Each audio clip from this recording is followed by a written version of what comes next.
नमस्कार, आप देख रहे हैं डीडी न्यूज का विशेष सांकेतिक भाषा समाचार। आपके साथ मैं हूं पराक्रम सिंह शेखावत और मेरे साथ हैं हमारी सांकेतिक भाषा के सहयोगी शरद मुदगल। समाचार की शुरुआत सुर्खियों के साथ। प्रधानमंत्री नरेंद्र मोदी ने कृषि क्षेत्र में 42,000 करोड़ रुपए की प्रमुख योजनाओं का किया शुभारंभ। प्रधानमंत्री धन धान्य कृषि योजना और दलहन आत्मनिर्भरता मिशन की हुई शुरुआत। दिल्ली स्थित पूसा में प्रधानमंत्री ने किसानों से किया संवाद।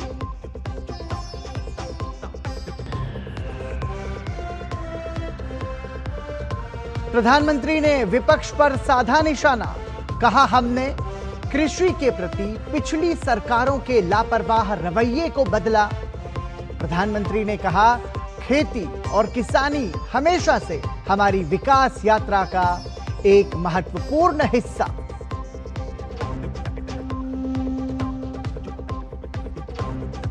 पश्चिम बंगाल के दुर्गापुर में एक और मेडिकल छात्रा के साथ दुष्कर्म की घटना। छात्रों ने शुरू किया विरोध प्रदर्शन।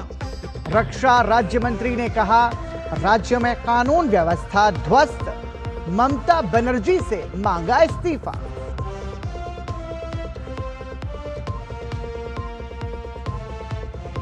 केंद्रीय मंत्री अमित शाह की मौजूदगी में भाजपा अध्यक्ष जेपी नड्डा के घर कोर ग्रुप की बैठक। महागठबंधन में बिहार चुनाव के लिए सीट बंटवारे पर मंथन जारी।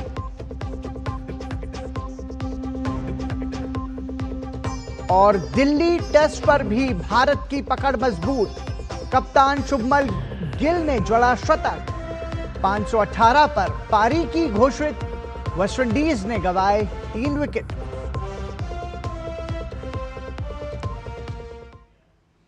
और इस वक्त की बड़ी खबर हम आपको बता दें, पश्चिम बंगाल के दुर्गापुर में मेडिकल छात्रा के साथ दुष्कर्म हुआ है।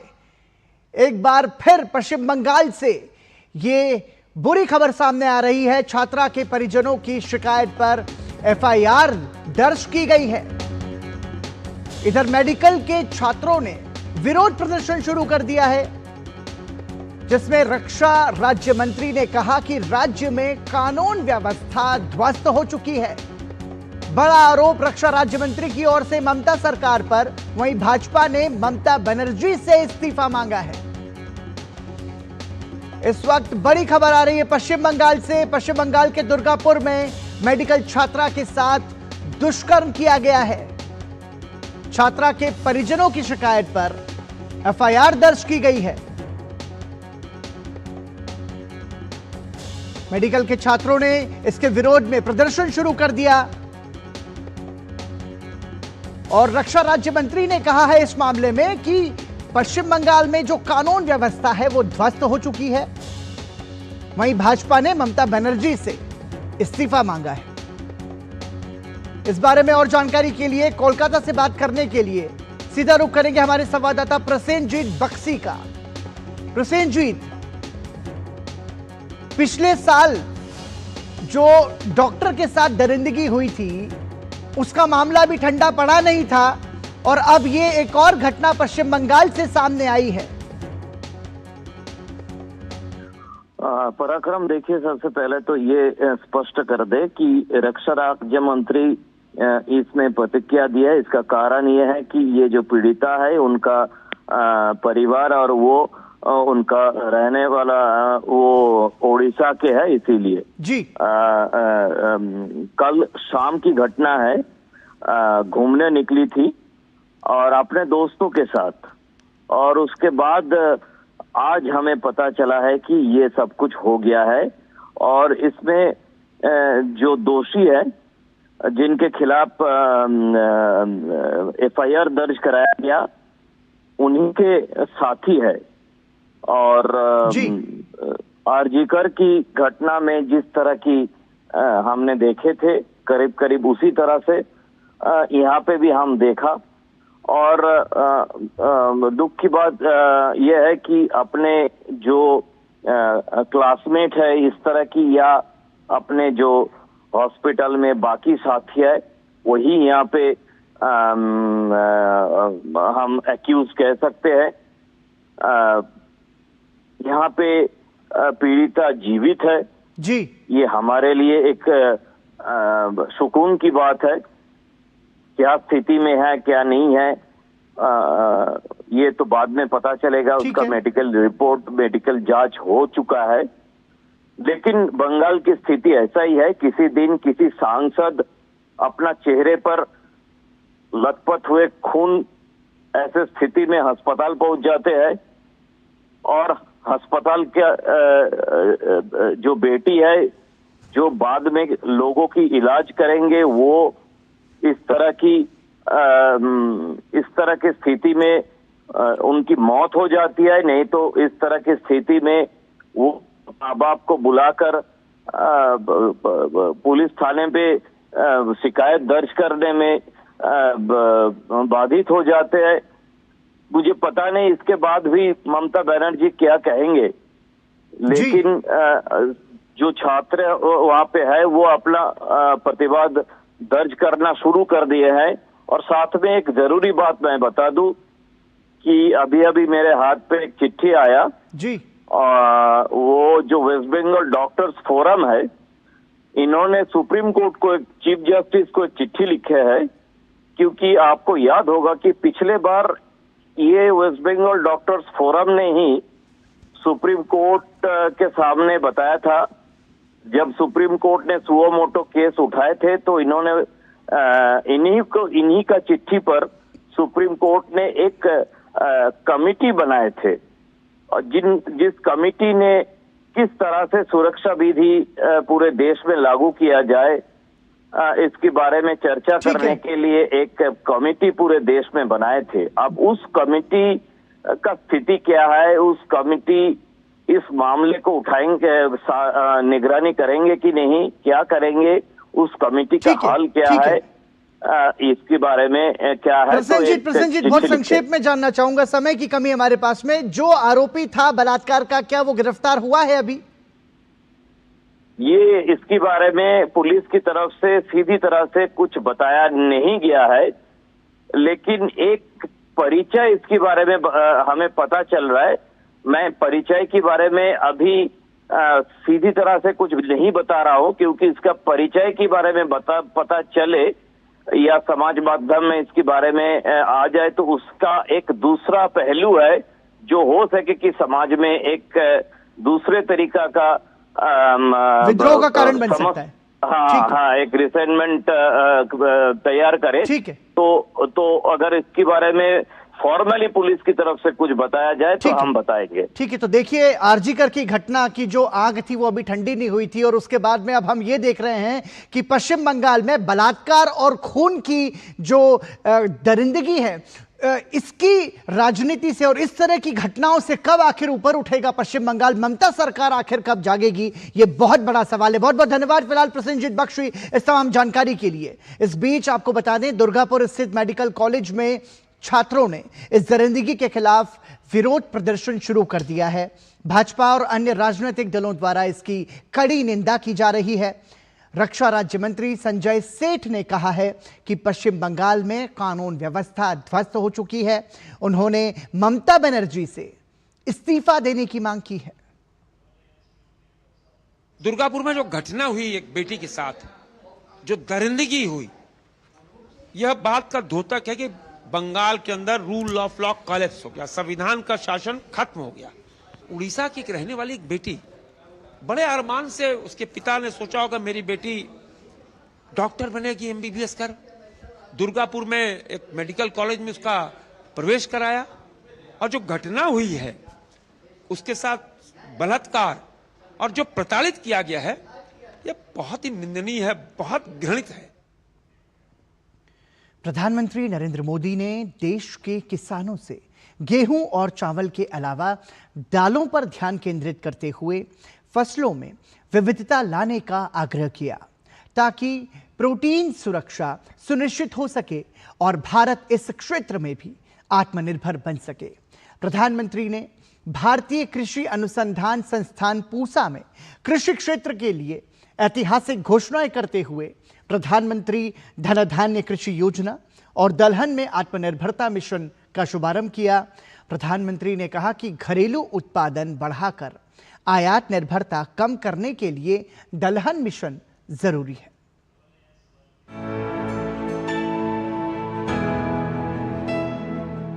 प्रधानमंत्री नरेंद्र मोदी ने कृषि और इससे जुड़े क्षेत्रों में 42,000 करोड़ रुपए से अधिक की कई परियोजनाओं का शुभारंभ, लोकार्पण और शिलान्यास किया।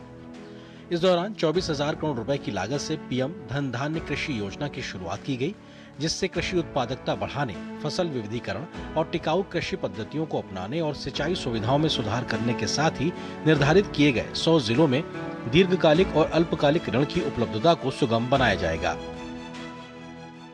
पहले की सरकारें देश के 100 से अधिक जिलों को पिछड़ा घोषित करके भूल गई थी। हमने उन जिलों पर विशेष ध्यान केंद्रित किया, उनको आकांक्षी जिला घोषित किया। इन जिलों में बदलाव का हमारा मंत्र था कन्वर्जेंस, कोलैबोरेशन और कंपटीशन। यानी पहले हर सरकारी विभाग अलग अलग योजनाओं, जिले के हर नागरिक, सबको जोड़ो, फिर सबका प्रयास के भाव से काम करो और उसके बाद बाकी जिलों के साथ स्वस्थ स्पर्धा करो। इस अप्रोच का फायदा आज दिख रहा है। प्रधानमंत्री नरेंद्र मोदी ने 11,440 करोड़ रुपए की लागत वाली दलहन में आत्मनिर्भरता मिशन की शुरुआत की। उन्होंने दलहन क्षेत्र में देश को आत्मनिर्भर बनाए जाने पर जोर दिया। गेहूं हो, धान हो, आज भारत दुनिया के सबसे बड़े उत्पादकों में से एक है। लेकिन साथियों, हमें आटे और चावल से भी आगे बढ़कर सोचना ही होगा। हम अपने घर में भी आटे और चावल से गुजारा नहीं करते, और भी चीजें जरूर पड़ती हैं। आटा चावल से भूख तो मिट सकती है, लेकिन पर्याप्त पोषण के लिए हमें और चीजों की जरूरत होती है। उसके लिए हमें योजना करनी होती है। हमारे बच्चों को, हमारी भावी पीढ़ी को उनके शारीरिक विकास के लिए और उसके साथ मानसिक विकास के लिए भी प्रोटीन का उतना ही महत्व है। खास करके जो वेजिटेरियन लोग हैं, और हमारे देश में काफी बड़ा समाज है, उनके लिए तो दाल ही प्रोटीन का सबसे बड़ा सोर्स होता है। इसलिए दलहन आत्मनिर्भरता मिशन बहुत जरूरी है। साथियों, 11,000 करोड़ रुपए से अधिक का दलहन आत्मनिर्भरता मिशन, इसमें किसानों की बहुत मदद करेगा। प्रधानमंत्री ने कृषि, पशुपालन, मत्स्य पालन और खाद्य प्रसंस्करण क्षेत्रों में 5,450 करोड़ रुपए से अधिक मूल्य की परियोजनाओं का उद्घाटन किया और 815 करोड़ रुपए की अतिरिक्त परियोजनाओं की आधारशिला भी रखी। पीएम मोदी ने कहा कि 21वीं सदी के भारत के विकास के लिए देश की कृषि प्रणाली में सुधार जरूरी थे और इन्हें 2014 में ही शुरू कर दिया गया था। प्रधानमंत्री मोदी ने दलहन की खेती में लगे किसानों से बातचीत की। इन्हें कृषि, पशुपालन और मत्स्य पालन में मूल्य श्रृंखला आधारित दृष्टिकोण स्थापित करने के उद्देश्य से विभिन्न सरकारी योजनाओं से लाभ हुआ है। इन किसानों को किसान उत्पादक संगठनों यानी एफपीओ की सदस्यता और कृषि अवसंरचना कोष के तहत सहायता भी प्राप्त हुई है। ब्यूरो इनपुट के साथ अनुज यादव की रिपोर्ट, डीडी न्यूज। शिवराज सिंह चौहान ने दिल्ली स्थित भारतीय कृषि अनुसंधान संस्थान में विशेष कृषि कार्यक्रम को संबोधित किया। केंद्रीय मंत्री ने किसानों के कल्याण को सर्वोपरि रखने के लिए प्रधानमंत्री नरेंद्र मोदी की प्रशंसा की और अमेरिका से शुल्कों के बावजूद किसानों के कल्याण की रक्षा के लिए सरकार के अडिग रुख की प्रशंसा की। केंद्रीय कृषि मंत्री ने कहा कि वस्तु एवं सेवा कर स्लैब में कमी से किसानों को बड़ी राहत मिली है। किसान ट्रैक्टर सहित कृषि उपकरणों पर अच्छी खासी बचत कर रहे हैं। कृषि यंत्रों पर जीएसटी की दरों को कम करके किसानों को बड़ी राहत दी है। छोटे ट्रैक्टर पर 23,000 रुपया बचेंगे, 35 हार्स पावर के ट्रैक्टर पर लगभग 43,000 रुपया बचेंगे और बड़े ट्रैक्टर पर भी लगभग 65,000 रुपया तक बचेंगे। अलग अलग कृषि के यंत्र सस्ते हुए हैं। प्रधानमंत्री जी, हम आभारी हैं, धन्यवाद देते हैं आपको। किसानों का हित आपके लिए सर्वोपरि है और इसलिए इसी मंच से आपने उद्घोषित किया था कि देश के हित सबसे ऊपर है और किसानों के हितों के साथ कोई समझौता नहीं होगा। और बुलेटिन में फिलहाल रुक रहे हैं एक छोटे से ब्रेक के लिए, आप बने रहिए हमारे साथ।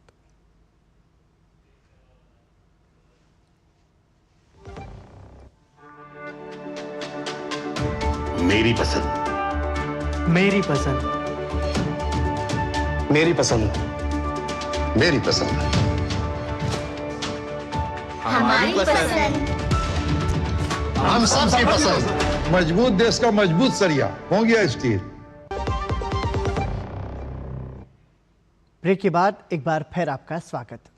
बिहार चुनाव को लेकर दिल्ली में आज भाजपा कोर कमेटी की बैठक हो रही है, जिसका मुख्य मुद्दा उम्मीदवारों के नाम पर चर्चा करना और उन्हें अंतिम रूप देना है। पार्टी अध्यक्ष जेपी नड्डा के आवास पर हो रही बैठक में केंद्रीय मंत्री अमित शाह भी मौजूद हैं। बिहार के उप मुख्यमंत्री सम्राट चौधरी, मंगल पांडे, गृह राज्य मंत्री नित्यानंद राय बैठक में शामिल हैं। कोर ग्रुप की बैठक से पहले बिहार भाजपा के संगठन प्रभारी विनोद तावड़े के आवास पर भी नेताओं की मुलाकात हुई। आज कोर ग्रुप की बैठक के बाद भाजपा केंद्रीय चुनाव समिति की बैठक भी जल्द बुलाई जाएगी।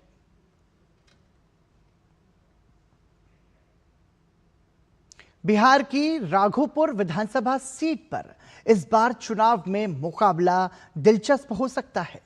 जन सुराज पार्टी के संस्थापक प्रशांत किशोर के वहां से चुनाव लड़ने की अटकलों के बीच प्रशांत किशोर ने कहा कि मैं राघोपुर जा रहा हूं और वहां के लोग जो तय करेंगे वही किया जाएगा।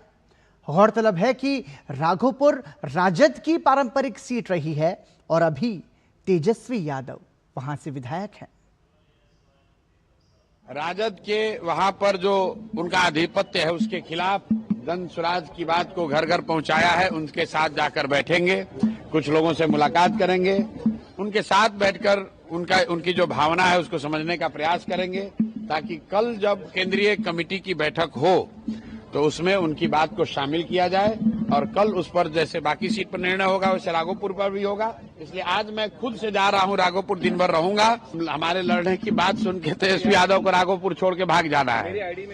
2 जगह से तो उनको लड़ना ही पड़ेगा। खाली ये चर्चा चल रही है कि प्रशांत किशोर जन स्वराज वहां लड़ने आ रहा है तो तेजस्वी यादव दूसरी सीट खोज रहे हैं। उनका भी हालत वही होगा जो राहुल गांधी का अमेठी में हुआ, छोड़कर गए वायनाड तो अमेठी से ही हार गए। रेल मंत्री अश्विनी वैष्णव ने आज नई दिल्ली रेलवे स्टेशन पर नवनिर्मित होल्डिंग एरिया का निरीक्षण किया। रेल मंत्री ने कहा कि इस होल्डिंग एरिया में अनारक्षित टिकट यात्रियों को तमाम सुविधाएं मिलेंगी। साथ ही इससे प्लेटफॉर्म पर भीड़ नियंत्रित करने में भी मदद मिलेगी। उन्होंने कहा कि देश भर के 76 रेलवे स्टेशनों पर इसी तरह की व्यवस्था लागू की जा रही है। नई दिल्ली रेलवे स्टेशन के प्लेटफॉर्म पर भीड़ को नियंत्रित करने के लिए यात्री सुविधा केंद्र नाम से स्थायी होल्डिंग एरिया का निर्माण किया गया है। इस होल्डिंग एरिया में अनारक्षित टिकट यात्रियों के लिए तमाम सुविधाओं की व्यवस्था की गई है। रेल मंत्री अश्विनी वैष्णव ने शनिवार को नवनिर्मित होल्डिंग एरिया का निरीक्षण किया। उन्होंने कहा कि रेलवे स्टेशनों के प्लेटफॉर्म पर भीड़ को कम करने के लिए देश भर के 76 रेलवे स्टेशनों पर होल्डिंग एरिया बनाए जा रहे हैं, जहां अनारक्षित टिकट यात्रियों को स्वच्छ पेयजल, टॉयलेट, पंखे और बैठने के लिए कुर्सियों समेत सभी सुविधाएं मुहैया कराई जाएंगी। देश भर में 76 स्टेशंस पे इसी तरह की व्यवस्था की जा रही है, जैसे कि पैसेंजर्स को प्लेटफॉर्म पे आके भीड़ न करनी पड़े। ओवरऑल देश भर में रेलवे की कैपेसिटी को बढ़ाने का बड़ा काम हाथ में लिया हुआ है। जिस तरह से माननीय प्रधानमंत्री जी ने एक फोकस के साथ रेलवे को ट्रांसफॉर्म करने का मिशन हाथ में लिया हुआ है, उसमें लगातार नई पटरियां बनाना, नए स्टेशन बनाना, नए होल्डिंग एरिया बनाना, नई ट्रेन्स इंट्रोड्यूस करना, नए जनरेशन के लोकोमोटिव लेना, कोच का प्रोडक्शन बढ़ाना, हर तरह का काम जो एक नए लेवल पे लाने का हाथ में लिया गया है। रेल मंत्री अश्विनी वैष्णव ने कहा कि नई दिल्ली रेलवे स्टेशन पर होल्डिंग एरिया बन जाने से आगामी दिवाली और छठ त्योहार के दौरान भीड़ को नियंत्रित करने में मदद मिलेगी और इससे प्राप्त अनुभवों का उपयोग भविष्य में अन्य स्टेशनों पर भी इसी तरह की व्यवस्था लागू करने के लिए किया जाएगा। उन्होंने कहा कि दिवाली और छठ पर्व पर यात्रियों की सुविधा के लिए रिकॉर्ड संख्या में स्पेशल ट्रेनें चलाई जा रही हैं।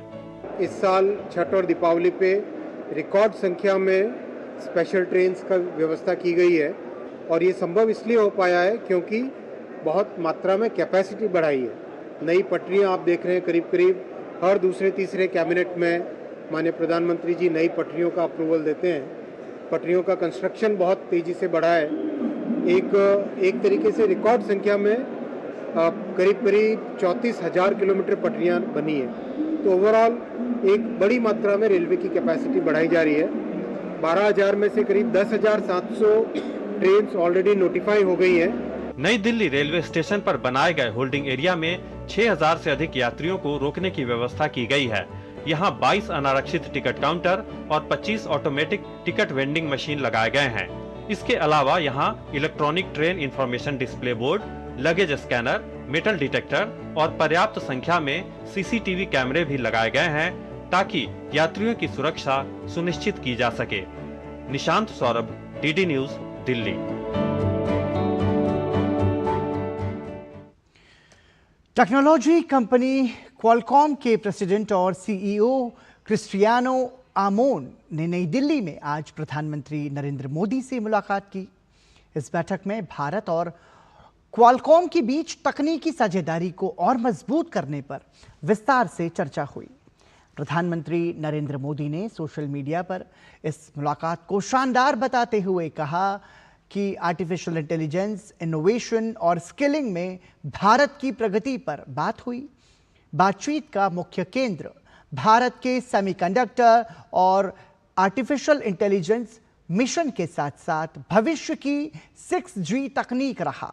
इससे पहले क्वालकॉम के सीईओ ने भी एक्स पर एक पोस्ट में भारत के साथ मिलकर एआई, स्मार्टफोन, पीसी और ऑटो जैसे क्षेत्रों में एक नया इकोसिस्टम बनाने में गहरी रुचि दिखाई। भारत में अमेरिका के नए राजदूत पद नामित सर्जियो गोर ने विदेश मंत्री एस जयशंकर से मुलाकात की। एस जयशंकर ने सोशल मीडिया पर तस्वीरें साझा करते हुए बताया कि आज नई दिल्ली में अमेरिका के राजदूत पद नामित सर्जियो गोर से मिलकर प्रसन्नता हुई। भारत अमेरिका संबंधों और इसके वैश्विक महत्व पर चर्चा हुई। उन्हें इनकी नई जिम्मेदारी के लिए शुभकामनाएं। लोकनायक जयप्रकाश नारायण की 123वीं जयंती के अवसर पर देश के उपराष्ट्रपति सीपी राधाकृष्णन शनिवार को लोकनायक जयप्रकाश नारायण की जन्मस्थली सिताब दियारा पहुंचे। उपराष्ट्रपति ने लोकनायक की आदमकद प्रतिमा पर माल्यार्पण कर उन्हें श्रद्धांजलि अर्पित की। इसके बाद उपराष्ट्रपति ने सिताब दियारा में बने लोकनायक स्मृति भवन और पुस्तकालय का भी अवलोकन किया। इस दौरान उपराष्ट्रपति ने जेपी आंदोलन के सेनानियों और ग्रामीणों से भी मुलाकात की। उपराष्ट्रपति ने कहा कि लोकनायक जयप्रकाश नारायण अपनी जिंदगी को नैतिक साहस, सादगी और त्याग का प्रतीक बनाकर हमारे बीच सदैव एक प्रकाश पुंज की तरह रहे हैं। लोकनायक Jayaprakash Narayan ji and or yes, it is very affectionately he has been remembered. JPG was not just a freedom fighter, he was a conscience keeper of our democracy. From the struggle for independence to the call of total revolution, in the 1970s, his life remained a beacon of moral courage, simplicity, and sacrifice. Maharashtra के नागपुर में नागपुर विद्यापीठ ने राष्ट्र संत टुकड़ू जी महाराज को श्रद्धांजलि देने के लिए एक विशाल कार्यक्रम का आयोजन किया। इस कार्यक्रम में उन्हें श्रद्धांजलि देने के लिए केंद्रीय मंत्री नितिन गडकरी भी पहुंचे। इस मौके पर गडकरी ने कहा कि राष्ट्र संत टुकड़ू जी महाराज का मानना था कि कोई व्यक्ति अपनी जाति, धर्म, भाषा या संप्रदाय से नहीं बल्कि अपने गुणों से महान होता है। राष्ट्र संत टुकड़ू जी महाराज इनकी आज पुण्यतिथि है और स्वाभाविक रूप से उनको अभिवादन करने के लिए आज नागपुर विद्यापीठ ने बहुत बड़ा कार्यक्रम आयोजन किया। राष्ट्र संत का नाम हमारे यूनिवर्सिटी को है और इसमें 2 विश्व रिकॉर्ड हुए हैं। जो स्वर्गीय टुकड़ू जी महाराज थे, उन्होंने जनता का प्रबोधन किया।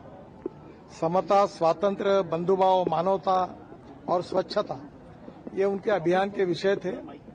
उनको बहुत बड़े प्रमाण पर मान्यता है कि कोई भी व्यक्ति जात, पंथ, धर्म, भाषा, सेक्स से बड़ा नहीं होता, उसके गुणों से बड़ा होता है।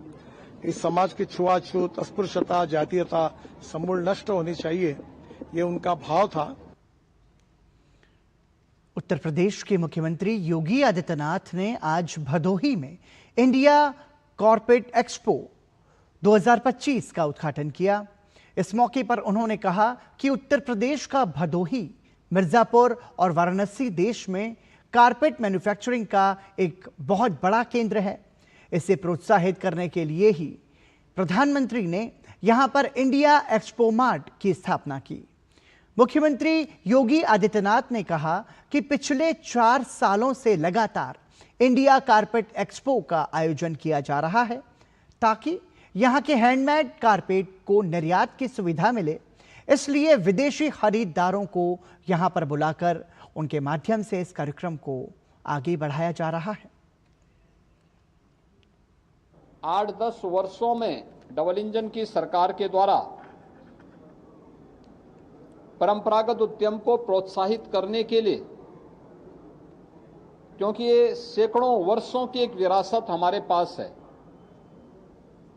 इसको प्रोत्साहित करने के लिए जो प्रयास प्रारंभ हुए हैं, उस प्रयास की श्रृंखला में हम लोगों ने प्रदेश के अंदर 1 डिस्ट्रिक्ट 1 प्रोडक्ट की अपनी अभिनव योजना प्रारंभ की थी सन 2018 में। आज ये सफलतापूर्वक आगे बढ़ रही है, जिसमें भदोही में